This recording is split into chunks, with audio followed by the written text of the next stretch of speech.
The sky above Philadelphia turned wrong that Tuesday afternoon. Not dark, not stormy, just wrong. David Park was helping his daughter with her math homework when every phone in the neighborhood started screaming emergency alerts at once. He looked out the window and saw ships. Massive things that made no sense, hanging in the air like someone had paused reality and inserted them into the wrong picture. His National Guard unit got the call 17 minutes later. Report immediately. Bring everything. David kissed his wife, hugged his daughter tight, and drove to the armory with his hands shaking on the wheel. The radio kept cutting between panicked news reports and dead air. Words like invasion and alien and worldwide kept repeating until they lost all meaning. The armory was chaos. Soldiers ran everywhere, loading trucks, checking weapons, shouting orders that contradicted other orders. Lieutenant Morrison grabbed David by the shoulder. "We're moving to defensive positions downtown. Something's landing near City Hall." They drove through empty streets. Everyone had either fled or locked themselves inside. David checked his rifle for the third time. Standard infantry weapon. Bullets. Nothing special. He thought about movies where humans fought aliens with laser guns and wondered how regular ammunition would do against whatever was coming. The first Kalthari soldiers appeared 3 blocks from City Hall. David saw them through the scope of his rifle, and his brain tried to reject what his eyes reported. They were tall, maybe 7 feet, covered in armor that seemed to shift colors. They moved in formation, carrying weapons that hummed with energy. 6 of them advancing like they owned the street. Morrison's voice cracked over the radio. "All units, engage at will." David squeezed the trigger. The rifle kicked against his shoulder. The bullet hit the lead alien center mass. The soldier stumbled, then fell. Just fell, like shooting any other target. The armor sparked where the round penetrated, but it went through. For a moment, everyone stopped. The aliens stopped advancing. The humans stopped firing. Both sides seemed confused that the bullet had worked. Then everything happened at once. The Kalthari raised their weapons and fired beams of purple energy that melted concrete and steel. The humans scattered and returned fire with conventional weapons that punched through alien shields like they weren't there. The air filled with the crack of rifles and the hiss of energy weapons and screaming. David took cover behind a truck and kept firing. Each shot that connected dropped an alien. Their shields flared and sparked, but the bullets passed right through. He saw Private Chun take down 2 aliens with a burst from her automatic rifle. Sergeant Williams used his shotgun at close range, and the alien he hit simply came apart. Morrison was yelling into his radio. "Command, this is Hotel 9. The enemy shields are ineffective against ballistic weapons. Repeat, standard ammunition is penetrating their defenses." The response came back garbled but excited. Other units were reporting the same thing. Across the city, across the world, human soldiers were discovering that their primitive weapons worked better than anyone had imagined. The Kalthari squad retreated, dragging their wounded. David watched them fall back and felt a strange mixture of relief and horror. They had won this fight, but ships still hung in the sky, and more aliens would come. Back at the temporary command post, officers gathered around tablets, showing reports from every continent. The aliens had landed in major cities worldwide. They had advanced technology, energy weapons, powered armor. But everywhere they encountered resistance, the same thing happened. Human bullets went through their shields. Human explosives damaged their vehicles. Human weapons from the last century were killing soldiers from spacefaring empire. General Mills addressed them via video link. Her face was grim but determined. "We don't understand why their defenses fail against kinetic weapons. We don't need to understand. We need to use this advantage while we have it. Every museum, every armory, every storage facility with old weapons is being opened. We're going back to basics." David thought about the antique rifle his grandfather had kept from Vietnam, the shotgun in his closet at home, the hunting rifles in every rural town in America. Suddenly, those weren't relics. They were weapons that could save humanity. That night, the Kalthari established positions around City Hall and 3 other locations in Philadelphia. Their ships provided air support, but they weren't advancing. David sat with his unit, cleaning weapons and trying to process what had happened.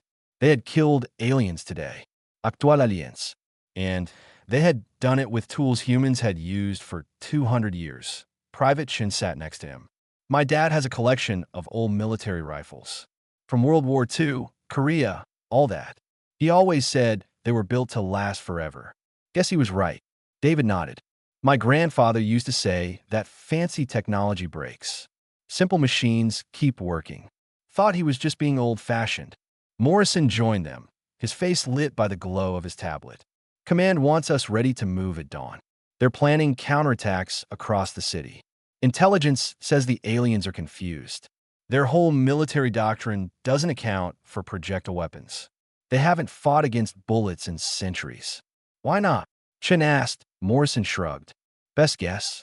Every species they conquered had moved on to energy weapons. They optimized everything to defend against lasers and plasma. They forgot about the basics. David looked up at the alien ships hanging in the darkness. They glowed with power, hummed with technology beyond human understanding. But the soldiers inside them could be killed with weapons designed before humans ever left Earth. It was insane. It was impossible. But it was true. Somewhere in one of those ships, a Kalthari commander named Talvin was reviewing casualty reports and trying to explain to his superiors how a primitive species was killing his soldiers with ancient kinetic weapons. He was searching tactical databases for countermeasures and finding nothing. The Kalthari Empire had conquered 40 worlds. They had never lost a ground engagement. But Earth was different. David lay down on his bedroll and stared at the ceiling. Tomorrow they would fight again. More aliens would come. But tonight, humanity had learned something important. The future didn't always beat the past. Sometimes the old ways survived because they worked. And sometimes the most dangerous weapon was the one your enemy had forgotten how to defend against. The warehouse smelled like oil and rust and old metal. Rebecca Mills walked between rows of crates that hadn't been opened in 40 years. Behind her, soldiers used crowbars to pry open boxes marked with faded military codes. Inside were weapons that should have been museum pieces. Now, they might save the world. She picked up a rifle from one crate. Heavy, mechanical, designed in an era when electronic sights didn't exist. She worked the bolt, and it moved smoothly despite decades of storage. Someone had maintained these weapons properly, never imagining they would be needed again. Her phone buzzed. Reports from commanders worldwide. The Kalthari had stopped their advance everywhere. They held major cities, but didn't push into the countryside. Their casualties from the first week were staggering. Not because humans had better technology, but because the aliens had never learned to fight against worse technology. In the Hindu Kush Mountains, something remarkable was happening. Former enemies were working together. Afghan fighters who had spent decades perfecting guerrilla warfare were teaching their tactics to international coalition forces. They showed soldiers how to move unseen, how to prepare ambush positions, how to turn the terrain itself into a weapon. Amy Foster had been a Marine for 3 years. She thought she knew combat. Then she met Rashid, a man who had been fighting in these mountains since before she was born. He was teaching her things no military academy covered. The aliens have sensors that see heat, movement, electronics, Rashid explained in careful English. But they look for modern signatures. A cell phone, a radio, a laser sight. We use none of these. He showed her a fighting position dug into the hillside, camouflaged with local plants, designed with angles that broke up its shape. Inside was a rifle from the 1960s, an antique scope, and ammunition in boxes marked with Cyrillic letters. Soviet equipment from a war most people had forgotten. When they come down the valley, we wait. No radios, no computers, hand signals only. We fire from positions they cannot see until bullets arrive. Then we disappear before they respond. Amy learned. Her whole squad learned. They stopped relying on technology and started relying on skills humans had developed over centuries of warfare. How to judge distance with your eyes. How to lead a moving target using instinct. How to move silently through terrain at night. The Kalthari patrol came through the valley on the 5th day. 6 soldiers in powered armor, moving carefully. Their sensors swept the area constantly, looking for threats. The readouts showed nothing unusual. No electronic signatures. No heat sources that matched known weapons. Just mountains and rocks and vegetation. Amy's finger rested on the trigger of a bolt-action rifle. No electronics. No battery. Just mechanical precision and a bullet. She controlled her breathing like Rashid had taught her. The alien in her sights moved in rhythm with his squad. She squeezed slowly until the rifle fired. The alien dropped. His companion spun, trying to locate the threat. 5 more shots came from 5 different positions. 4 more aliens fell. The last one ran. He made it 20 meters before a mine buried in the trail exploded. Not an electronic mine. Simple pressure trigger connected to artillery shells. Technology from Earth's 20th century killing soldiers from an interstellar empire. The squad disappeared into the mountains before Calthari reinforcements arrived. No trail. No heat signatures. Just rocks and silence. In Colorado, another unit was learning different lessons. Sergeant Taylor had served in jungle environments. He knew about traps, the kind that didn't need power or electronics, the kind that killed through simple physics and human cruelty. His team was defending a valley approach. They had dug pits and covered them with thin material and dust. Inside were sharpened stakes. Further up the trail were tripwires connected to grenades. Claymore mines aimed down natural choke points. None of it was high-tech. All of it was deadly. The Calthari advanced with confidence. Their armor protected them from energy weapons. Their shields deflected plasma. Their sensors showed the path was clear of electronic threats. They walked into the valley in formation. The first soldier fell into a pit. His armor protected him from the stakes, but he was trapped. His squad moved to help him. That's when the tripwires activated. Grenades detonated in sequence, each placed exactly where fleeing soldiers would run. The shaped charges fired ball bearings at supersonic speeds. The Calthari shields flared and failed. Simple metal projectiles tore through armor that could withstand plasma bolts. Taylor watched through binoculars from a position half a mile away. No electronics to give away his location. Just glass and metal in his own eyes. He spoke quietly to the runner next to him, a teenager from the local town. Tell command the valley trap was successful. Enemy casualties total. We're moving to secondary positions. The runner nodded and disappeared into the forest. No radio transmission for the aliens to intercept. Just a human carrying a message the old way. In a Calthari command ship orbiting Earth. Talvin reviewed the day's reports with growing frustration. 19 patrols had been ambushed. 15 convoys had been destroyed. 6 forward bases were under constant sniper fire from positions his forces couldn't locate. The humans were using weapons his databases couldn't identify because they predated his empire's records. He pulled up tactical information on Earth's military history. Humans had fought each other for thousands of years before developing spaceflight. They had perfected warfare at every technological level. They kept records of every conflict, learned from every defeat, preserved every lesson. The Calthari had conquered their way to dominance using superior technology. They fought other advanced species and won through better shields, stronger weapons, faster computers. But Earth had no peer species to fight. Humans had only fought each other, and they had learned to exploit every possible advantage at every possible level of technology. His tactical officer approached. Commander, we have requests from ground forces for physical armor. Metal plates. They say the energy shields are useless against kinetic weapons. Talvin felt something he hadn't experienced in his military career. Doubt. His forces were adapting, but they were decades behind. They were learning lessons humanity had mastered centuries ago. They were reacting to threats that should have been obsolete. Approve the request. Have engineering fabricate armor plates immediately. And order all patrols to assume they're being watched by enemies they cannot detect. Back in Philadelphia, David Park's unit received new equipment. Alongside their modern rifles came weapons from storage. Heavy machine guns from past wars. Anti-tank rockets designed before his parents were born. grenade launchers that used simple explosive charges instead of smart targeting. Morrison briefed them on new tactics. The Kalthari are adapting. They're being more careful, but they're still thinking like a high-tech military. We need to think like guerrillas. Hit fast, hit hard, disappear. Use the weapons they can't defend against effectively. David cleaned an old rifle that had last seen combat 50 years ago. It was heavy and simple and reliable. He thought about humanity's unexpected advantage. The galaxy had moved forward, abandoning old methods for new ones. But Earth kept everything.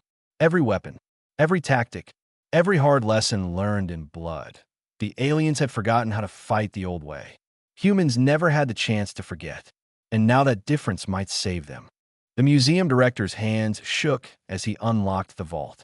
Behind him, soldiers waited with transport crates. Inside the vault were weapons that hadn't been fired in 80 years. Relics from humanity's most terrible war. Now, they were hope. Klaus Weber lifted a Panzerfaust from its display mount. The shape-charge rocket had been designed to destroy tanks in 1944. The museum had 17 of them, carefully preserved. Klaus had been a history teacher before the invasion. Now he was a sergeant in Berlin's resistance, and these antiques were about to become the most valuable weapons in the city. The Kalthari had reinforced their positions with heavier armor. Their troop carriers now had layered shields that could absorb dozens of rifle rounds. Their combat vehicles shrugged off grenades and machine gun fire. High Command said the aliens were adapting, learning to defend against kinetic weapons, but they were learning the wrong lessons. They were adding more shielding, more armor, designed to stop small arms fire. They still didn't understand shaped charges. Klaus and his team moved through the ruins of what had been a shopping district. The Kalthari had established a supply depot 3 blocks away. Heavy vehicles moved in and out, bringing supplies from their ships. The aliens thought they were safe behind their improved defenses. Anna, a young woman who had been an engineering student, carried 2 of the Panzerfausts. She had studied the weapons for days, reading original manuals, understanding the physics. The shaped charge creates a jet of molten metal, she had explained. It doesn't push against armor. It cuts through. The aliens added more shield layers, but that doesn't stop penetration. They reached their firing positions in the ruins of an apartment building. The Kalthari convoy was scheduled to arrive in 10 minutes. Klaus checked his weapon one more time. Simple mechanical sight. Simple trigger. Technology from when his grandparents were children. The convoy appeared right on schedule. For heavy vehicles with visible shield emitters glowing. Kalthari soldiers in improved armor walked alongside, alert for ambush. Their sensors swept constantly for electronic signals, heat sources, movement. Klaus aimed at the lead vehicle and fired. The Panzerfaust launched with a roar and a backblast of flame. The rocket covered the distance in a fraction of a second. The shaped charge detonated against the vehicle's shields and punched straight through. The jet of superheated metal penetrated the armor and detonated the vehicle's power source point. 3 more rockets fired in sequence. 3 more vehicles exploded. The Kalthari soldiers scrambled for cover, but conventional rifles opened up from a dozen positions. The aliens had improved their personal armor, but bullets still found weak points. Joints. Seals. The less armored areas needed for movement. The attack lasted 90 seconds. Then the humans disappeared into the ruins, moving through paths they had prepared over weeks. By the time Kalthari reinforcements arrived, the street was empty except for burning vehicles and bodies. Halfway around the world, a different kind of old technology was proving effective. In the rainforests of Brazil, resistance fighters had discovered something in an abandoned military warehouse. Flamethrowers, ancient weapons that killed through simple chemistry and fire. Paolo had been a firefighter. Now he was learning to create fire instead of fight it. The flamethrowers used jellied fuel that stuck to targets and burned at extreme temperatures. Nothing electronic. Nothing the Kalthari sensors could easily detect until it was too late. The alien patrol moved through the jungle carefully. Their environmental suits protected them from biological weapons, chemical agents, radiation. The Empire had fought on toxic worlds and in hostile environments. They were prepared for sophisticated attacks. they were not prepared for fire. The first burst from the flamethrower caught 3 soldiers. The jellied fuel stuck to their suits and burned through the synthetic materials. The suits that protected against nerve gas and radiation melted under simple combustion. The aliens screamed and ran. More fire caught them. Paolo watched from concealment as the patrol broke and fled. Some tried to use their weapons, but the fire had damaged the energy systems. They died in the jungle they had thought was conquered. In Shanghai, Lu Wei was implementing something even simpler. His resistance cell had abandoned all electronic communication. No radios, no cell phones, no computers. They used human runners to carry messages, signal flags from high buildings, even trained dogs to transport small items between safe houses. The Calthari intelligence network was designed to intercept and decode electronic communications. They could break encryption, trace signals, map networks. Against an enemy using electronics, they were incredibly effective. Against runners and hand signals, they were blind. Lu Wei planned his operations on paper maps. He wrote orders by hand and destroyed them after his people memorized the information. He coordinated attacks using prearranged signals that meant nothing to alien observers. That a red cloth hanging from a specific window meant attack at dawn. A certain street vendor in a certain location meant the coast was clear. The pattern of laundry on a clothesline gave coordinates. Ancient methods of communication that no Calthari computer could decode because there was nothing to intercept. His people struck Calthari positions repeatedly. The aliens never saw the attacks coming because there were no electronic preparations to detect. They tried to locate resistance cells, but found no network traffic to trace. Lu Wei's organization existed in a way the Calthari couldn't track because they had forgotten that humans could coordinate without technology. Talvin read reports from every occupied zone and felt his confidence crumbling. The humans were not just resisting, they were winning. His forces controlled the major cities, but could not move safely between them. They held strategic positions, but those positions were under constant attack. His intelligence officers had no useful information. The humans were coordinating somehow, but not through any channels the Calthari could monitor. His tactical computers could not predict human movements because the humans were not following logical military doctrine. They attacked when they should defend. They retreated when they should stand. They used weapons that should have been ineffective but somehow worked. He called a meeting with his senior commanders. They appeared on screens from different continents, all showing the same stress and frustration. "We need new approaches," Talvin said. "The humans are using historical warfare methods. We need to study their military history. All of it.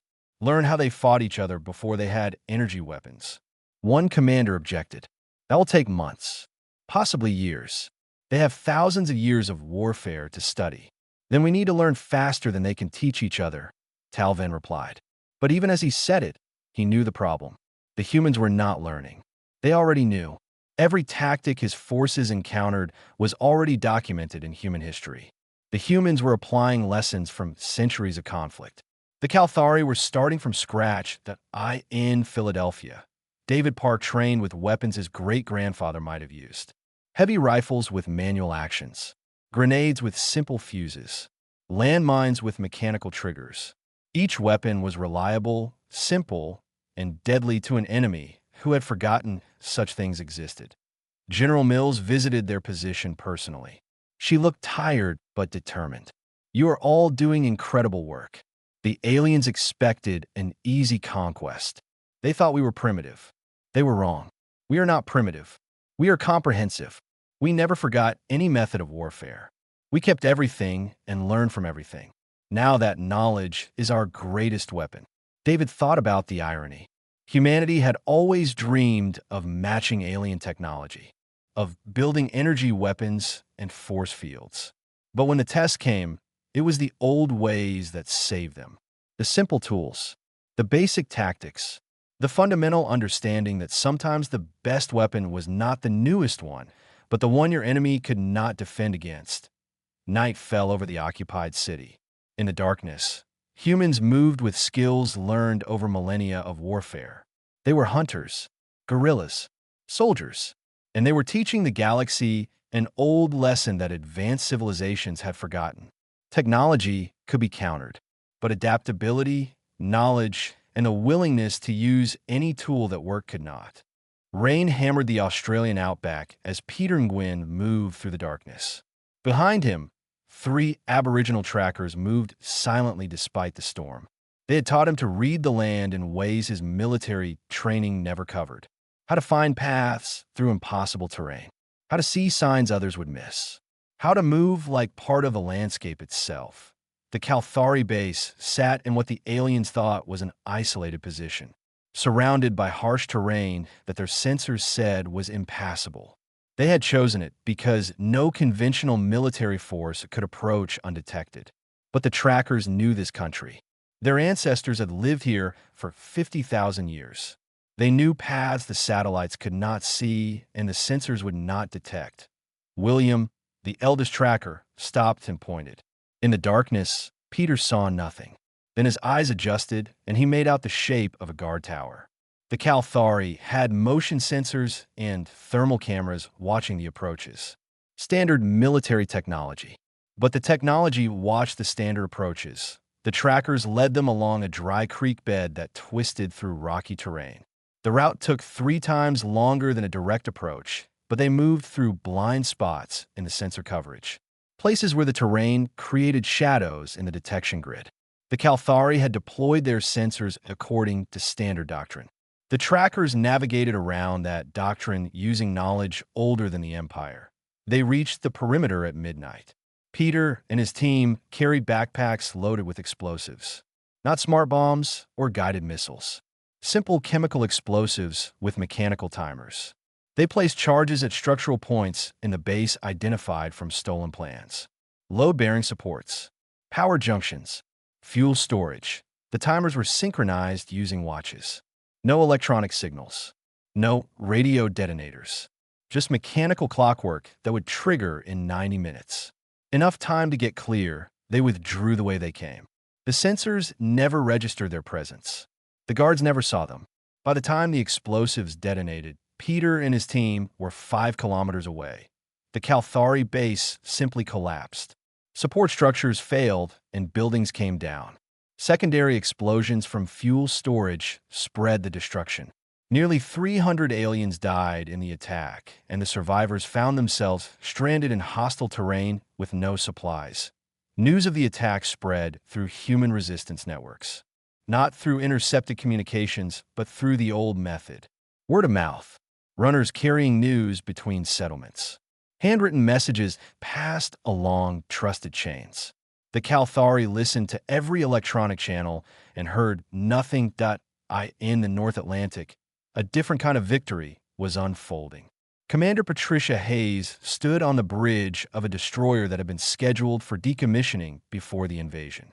Now, it was hunting. Her weapons officer had a firing solution on a Kalthari supply ship. The alien vessel sat low in the water, loaded with equipment for ground forces. It had shields designed to stop missiles and energy weapons. Point defense systems that could track and destroy projectiles traveling at hypersonic speeds.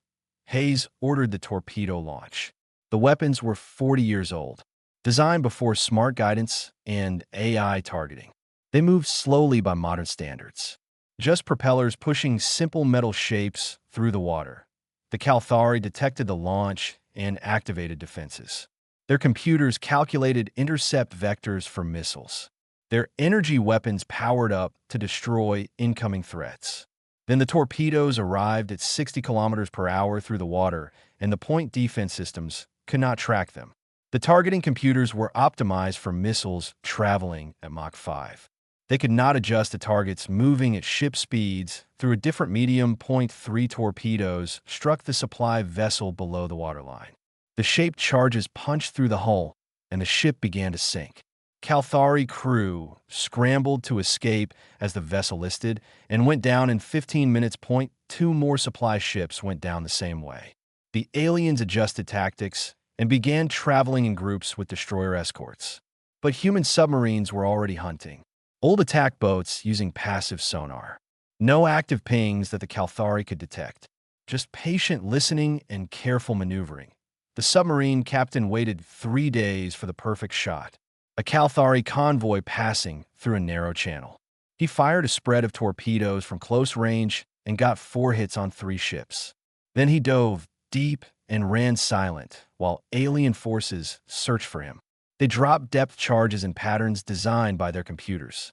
Mathematical precision based on where a target should be. The submarine captain had turned off his engines and was drifting with the current. An old trick from Earth's last World War. The depth charges exploded around empty water while the submarine slipped away undetected. In the Rocky Mountains, Patricia Adams watched the sky through binoculars. The Kalthari were launching a major assault. Dozens of their aircraft were approaching her position. They had air superiority. They had advanced weapons. They expected to overwhelm the human defenders. Patricia gave the order, and hundreds of heavy weapons opened fire. Not missiles, not guided projectiles, just bullets. Thousands and thousands of bullets from heavy machine guns and autocannons. The weapons dated from the previous century, but they still worked perfectly. The Kalthari pilots saw the attack coming and activated shields. Energy barriers designed to disperse plasma bolts and absorb laser fire. But the shells from the autocannons were solid metal moving at supersonic speeds. The shields flared and failed under the kinetic impact. Bullets punched through aircraft hulls. Engines exploded. Control systems failed. 23 alien aircraft fell from the sky in the first minute. The survivors tried to climb out of range, but the guns tracked them. Tracers lit the sky like deadly fireworks. More aircraft fell. The Kalthari broke off the attack. 12 aircraft made it back to base out of 50 that had launched. The pilots reported that human defenses were impossible to penetrate. The humans had created a wall of metal in the sky that nothing could pass through. Talvin reviewed the reports in his command center and felt something close to despair. His forces were losing, slowly but certainly. The humans were not defeating them with superior technology. They were defeating them with comprehensive understanding of warfare at all levels. Every Kalthari advantage was being countered. Air superiority meant nothing against massed anti-aircraft fire. Naval power could not find submarines using passive detection. Ground forces could not secure territory against guerrillas using non-electronic coordination. Advanced sensors could not detect attacks using old methods. His logistics officer delivered more bad news. Commander, we have lost 5 supply ships in the last week. The naval convoys are unable to guarantee safe passage. Ground forces are running low on ammunition and spare parts. Talvin studied the strategic map. Blue markers showed Kalthari positions. They held the major cities, but the territory between cities was hostile. His forces could not move safely, could not resupply reliably, could not expand their control. Red markers showed confirmed human resistance locations. There were thousands. More appeared every day. The humans were organizing into a comprehensive resistance network that his intelligence could not penetrate. What do the analysts predict? He asked. The logistics officer hesitated. They predict that unless we can secure supply lines and eliminate organized resistance within 3 months, our position will become untenable. We cannot sustain the current casualty rates. 3 months. Talvin had told the Empire that Earth would fall in 3 weeks. That was 6 months. In Philadelphia.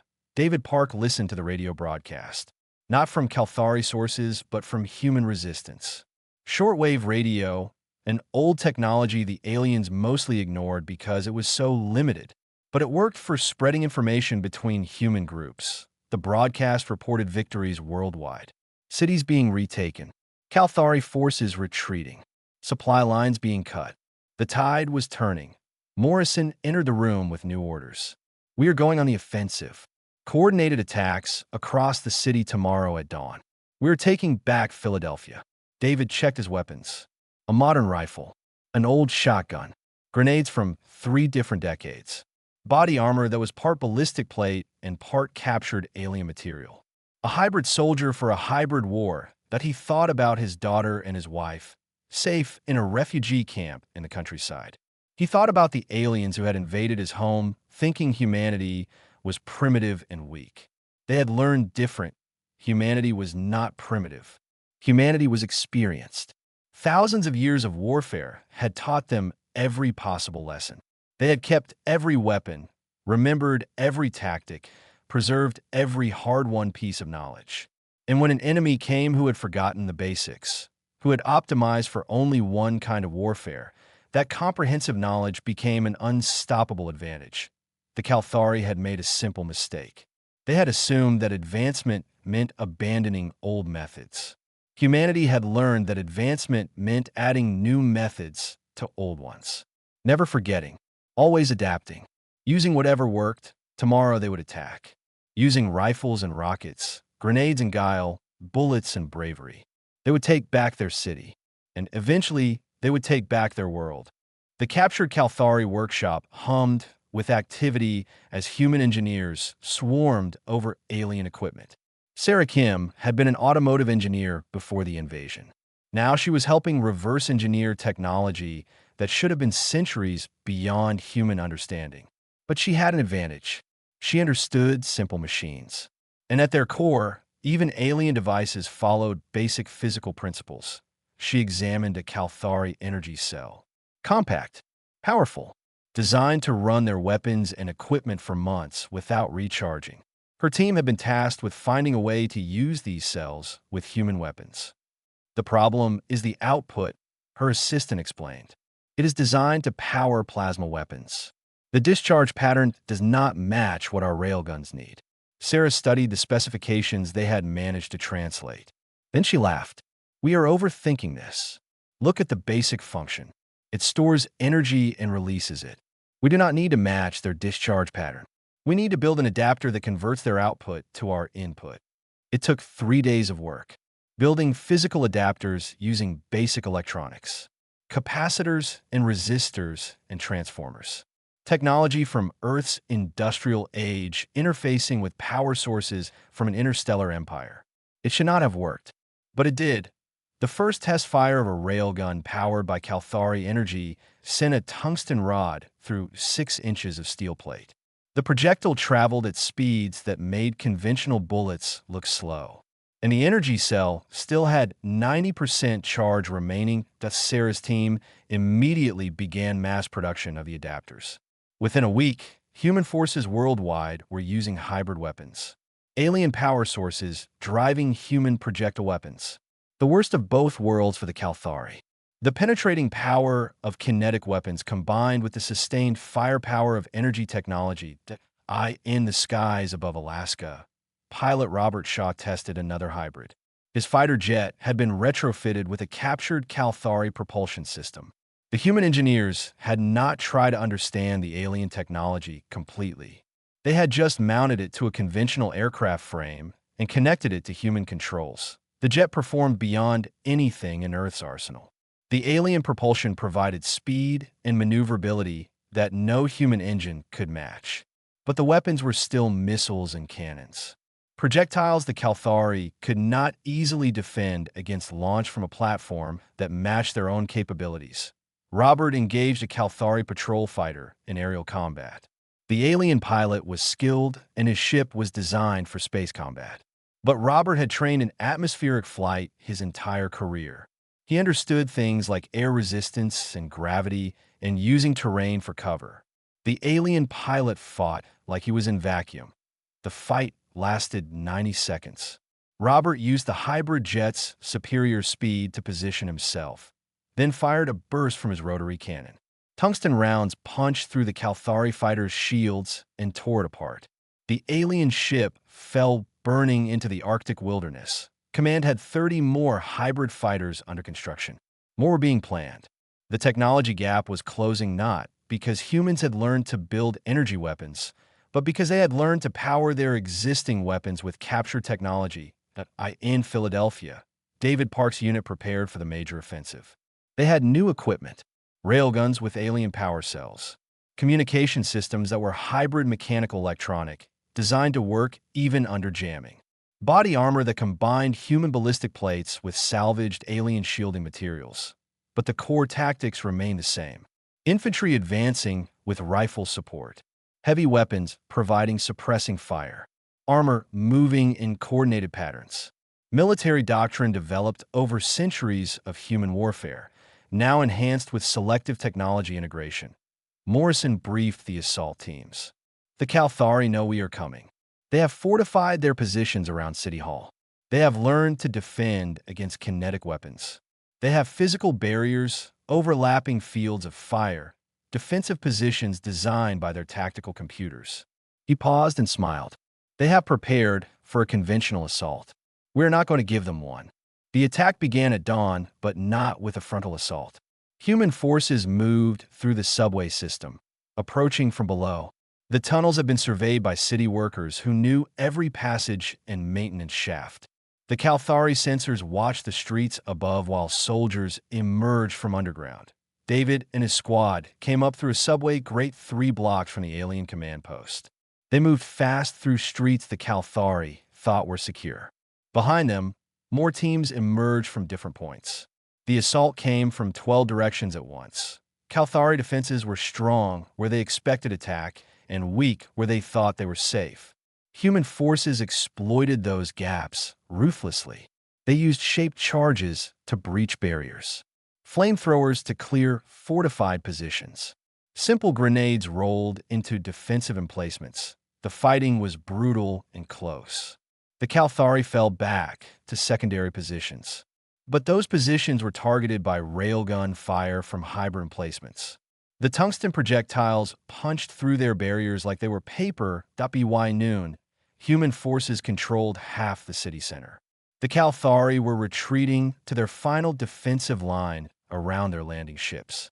But those ships were already under attack from artillery positions humans had carefully prepared over weeks. The shells were not smart weapons. They had no guidance systems, just explosive charges launched in ballistic arcs calculated by mathematics and human observation. But they landed exactly where intended because human artillery crews had practiced their craft for generations. Kalthari shields flared and failed under the sustained bombardment. The landing ships were designed to operate in space where threats came from specific vectors. They could not defend against attacks that came from above in unpredictable patterns that Talvin watched his command center get destroyed around him. Fires burned in 3 sections. The main power was failing. His officers shouted reports of breaches and casualties. The humans were inside his perimeter using tactics his computers had not predicted. He had failed. The realization was bitter but undeniable. The Empire had sent him to conquer a primitive world, and he was losing to that primitive world because it was not primitive at all. It was comprehensive, experienced, adaptive. He grabbed his personal weapon and moved to the command deck. Through the view screens, he could see human forces advancing. They moved in patterns that combined modern squad tactics with older techniques. Fire and movement, cover and concealment, mutual support, basic principles that worked regardless of technology level. His tactical officer appeared. "Commander, we have reports from all occupied zones. Our forces are in retreat. Supply lines are cut. Air superiority is lost. Naval support is ineffective. Recommended course of action is full evacuation." Talvin looked at the tactical display. Blue markers representing Kalthari forces were disappearing. Red markers representing human resistance were everywhere. In 7 months, the situation had reversed completely. He opened a channel to the fleet. "This is Ground Commander Talvin, requesting immediate evacuation of all surface forces. I am declaring the Earth invasion a failure." The response came from the High Commander himself. "Evacuation authorized. All ships are to withdraw from Earth space immediately. This operation is terminated." David Park fought through smoke and fire toward the alien command center. His squad had taken casualties, but they were still advancing. The Kalthari were falling back in disorder now. Their command structure was collapsing. He turned a corner and came face to face with an alien officer. Both raised their weapons.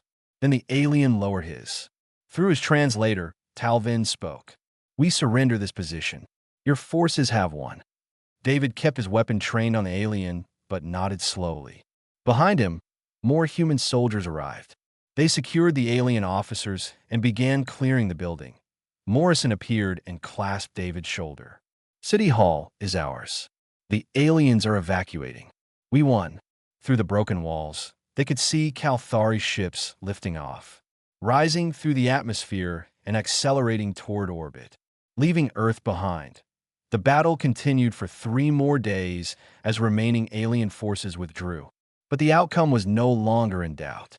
Humanity had defeated an invasion by an interstellar empire, not through superior technology, through superior understanding of warfare at all levels.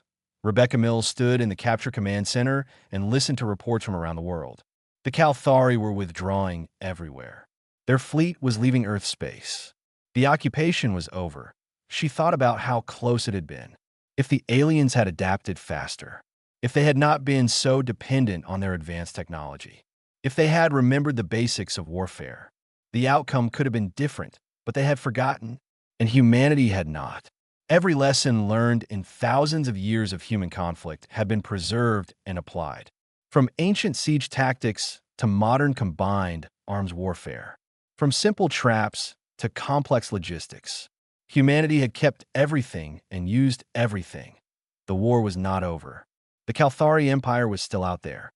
Other threats might come, but humanity had learned something important. They could fight at any technological level. They could adapt to any enemy. Their strength was not just in new technology, but in never forgetting old knowledge. As the last alien ships disappeared from Earth's skies, humans began the work of rebuilding. But they also began preparing, building new defenses that combined every lesson from the invasion, creating hybrid systems that used both human and captured technology, training soldiers in methods ranging from ancient to futuristic. Earth was entering the galactic stage not as a primitive world, but as a dangerous one. A species that had turned its disadvantage into victory, that had proven old methods were not obsolete, and that was ready to teach the galaxy that forgetting your fundamentals was the most dangerous mistake any civilization could make. Robert Shaw trained new pilots in hybrid aircraft, teaching them to fight in atmosphere and space, with missiles and energy weapons, using instruments and instinct, creating a generation of pilots who could adapt to any combat environment. In the mountains of Afghanistan, Rashid taught young soldiers the old guerrilla tactics, how to move unseen, how to use terrain, how to survive with minimal equipment, skills that had defeated empires throughout human history and had proven valuable against an interstellar invasion. The world was changing. Humanity was preparing to enter the galactic community not as a minor species seeking acceptance, but as a power that had proven its capability. They had defeated an invasion through comprehensive military knowledge spanning millennia. David returned home for the first time in 8 months. His wife and daughter were there, safe. The house had been damaged in the fighting, but was being repaired. Life was returning to normal, whatever normal meant now. His daughter asked him about the aliens, about the war. He tried to explain in terms a child could understand. They thought we were weak because our technology was not as advanced as theirs. But strength is not just about having the newest equipment. It is about knowing how to use everything available. She seemed to accept that. Children were adaptable. They would grow up in a world where humanity knew about the greater galaxy, where alien technology was being integrated with human methods, where the old and the new worked together. Months later, the first human exploration ship launched toward the stars. It carried scientists, diplomats, soldiers, and engineers. The ship design incorporated both human and captured technology. It could defend itself effectively. It could operate in various environments. It could adapt. Rebecca Mills watched the launch from mission control. She thought about how far humanity had come in less than a year, from a species that had never left its own solar system to one preparing to engage with galactic civilization. They would face new challenges, new species, new technologies, but they would face them with a comprehensive understanding that advancement did not mean abandonment. That old knowledge combined with new capabilities created something stronger than either alone. The ship accelerated toward the edge of the solar system and beyond, carrying with it a message that would spread through the galaxy. That Earth was no longer isolated, that humanity was entering the larger community, and that they had proven themselves against a threat that should have overwhelmed them. Other species would hear the story. How a primitive world defeated an advanced invasion using outdated technology combined with comprehensive tactical knowledge. Some would dismiss it as impossible. Others would study it carefully. All would approach Earth with caution, because humanity had taught the galaxy an old lesson, that the most dangerous opponent is not the one with the best technology. It is the one who knows how to fight at every level, who adapts to any situation, who never forgets any lesson learned in blood and struggle. Earth's isolation had been its protection. Humanity's endless conflicts with itself had been its training. And when the test came, those disadvantages had transformed into the very advantages that saved them. The ship disappeared into the darkness between stars. Behind it, Earth rebuilt and prepared, never forgetting what they had learned, always ready to teach the galaxy that old does not mean obsolete, that simple does not mean ineffective, and that humanity, with thousands of years of warfare in their history, was a species the galaxy should respect. The war was over. But Earth's story in a larger galaxy was just beginning, and they would write that story using every tool, every tactic, every piece of knowledge they had accumulated across millennia, from the Stone Age to the Space Age and everything in between. Because that was what humans did. They kept everything. They learned from everything. And they survived.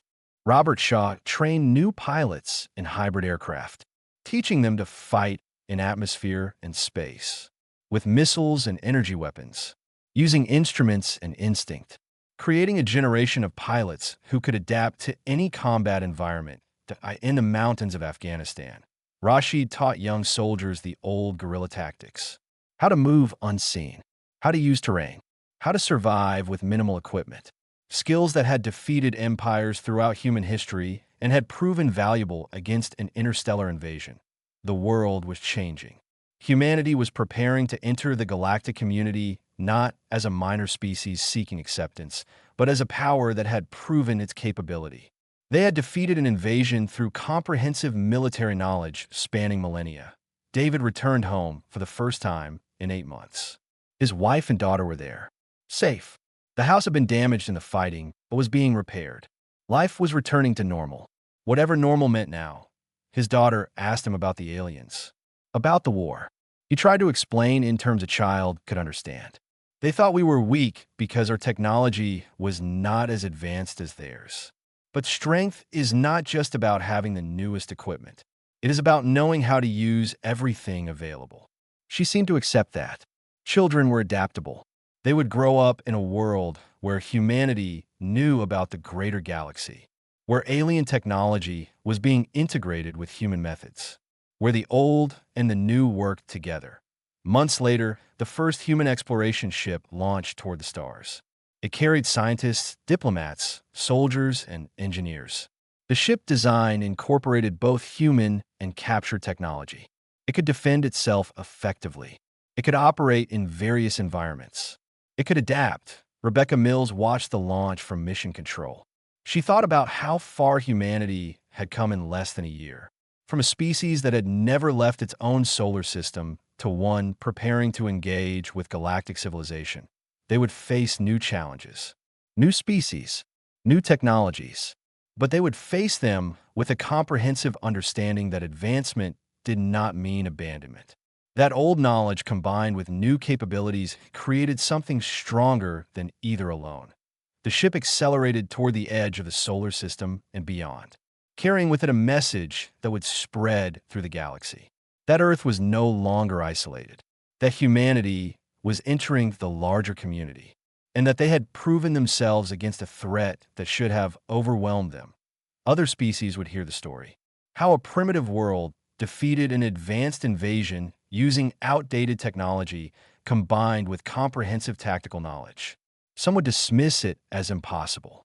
Others would study it carefully.